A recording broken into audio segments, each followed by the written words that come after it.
a video on using a different type of fat in a cake than you would normally use. So when making cakes, you normally use butter, or you use like a vegetable-based fat like this to make cakes. We're kind of thinking there's no kind of flavour to that kind of stuff, and I always prefer to use butter if I'm cooking for myself, because there's more flavour in it. But butter's not actually a sweet fat, is it? It's got no kind of sweetness to it. It's got a richness, and it tastes nice, and it's got saltiness, but it's not actually a sweet thing. But you use it in a sweet product. So I was kind of thinking, why do we use butter, and why don't we use other things like other fats? There is such a thing as a lardy cake. I forget where they're from, where it's more like a suet based dessert, or is it like a scone type of thing? I forget, but it's a lardy cake. And then I was kind of thinking, and you use for like a jam sponge or a spotted dick, you use suet, and to kind of sweeten it up that way. So I was kind of thinking, why don't we use suet or lard when we make a cake, like a jam sponge type of thing? Why don't we use fat? So I've got some chicken fat, and I'm going to make a cake with it. I'm going to see how it turns out, because we're going to add sugar to it. So it's going to be, I'm going to do a 3-egg version of a cake. So it's going to be 6 ounces of chicken fat. It's going to be 6 ounces of sugar, 6 ounces of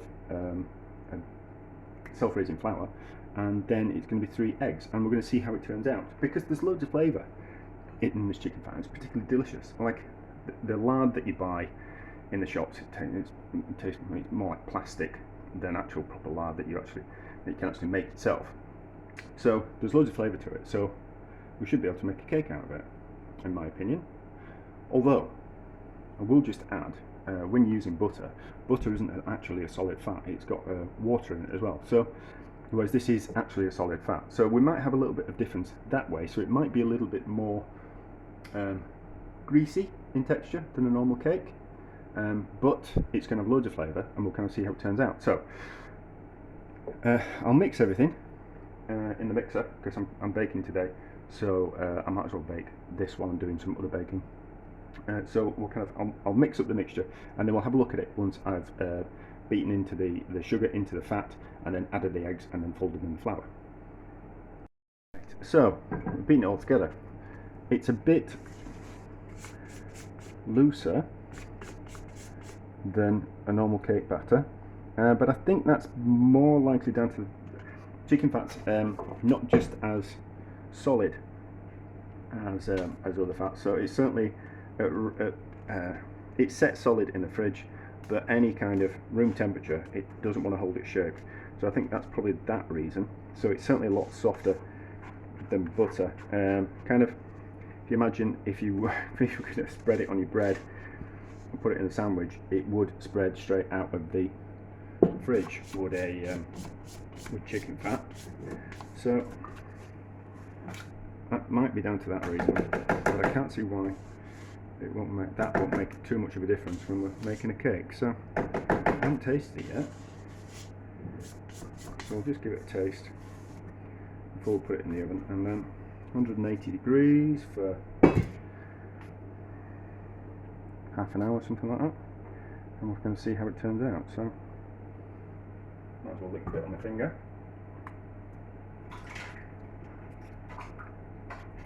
Alright. So yeah, I can taste that it doesn't taste like a normal cake batter. So it tastes different. Yeah, it tastes different. But cake batter, a cake doesn't taste like cake batter. So because of how this tastes, doesn't necessarily mean how it's going to taste. It's going to taste the same when we take it out of the oven. And also, I was kind of thinking that sometimes people make cakes with things like olive oil or like a vegetable oil.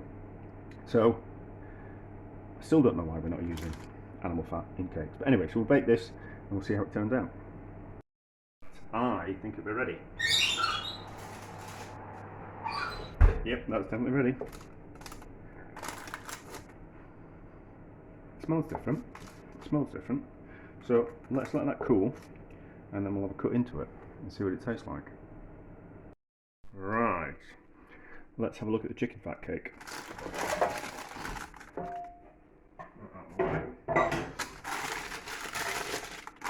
What does it smell like? Smells alright. It's alright. See, yeah, there you go.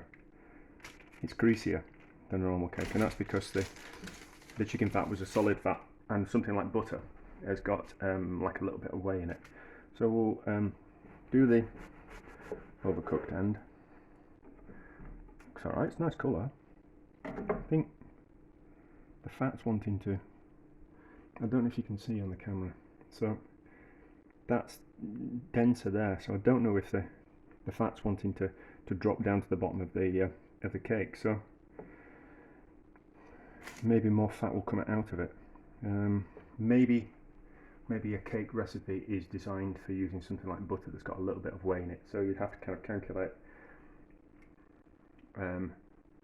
how much actual fat is in butter, whatever percentage it is. Let's have a look on the packet. Let's have a look on the packet. So it should say what percentage of the butter is.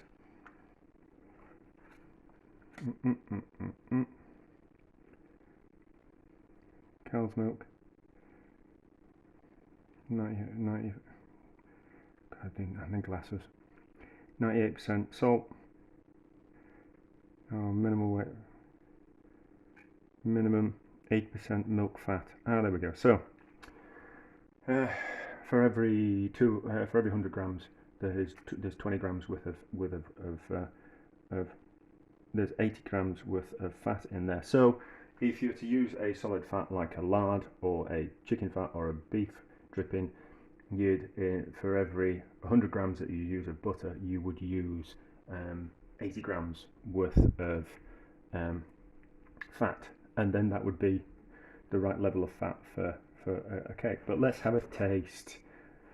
I'll take an inside bit.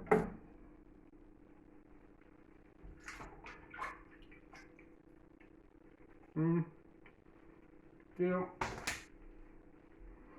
if it had just that little bit less fat in it, I don't think you'd be able to tell. I don't think you'd be able to tell.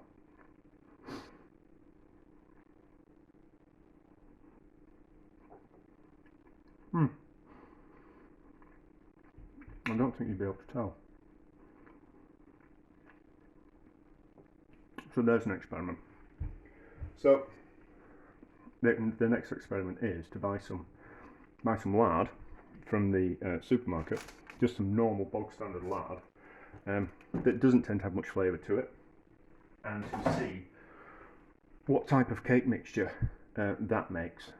And then what we'll do at the same time as well is we'll do like a half butter, half lard, because the price of butter at the moment, that's like a block of butter is about £1.75, which has jumped up from £1.25 for cheap butter. So it's gone up like 50p a pack. So to compensate for that, I can still get packs of lard for about 40p.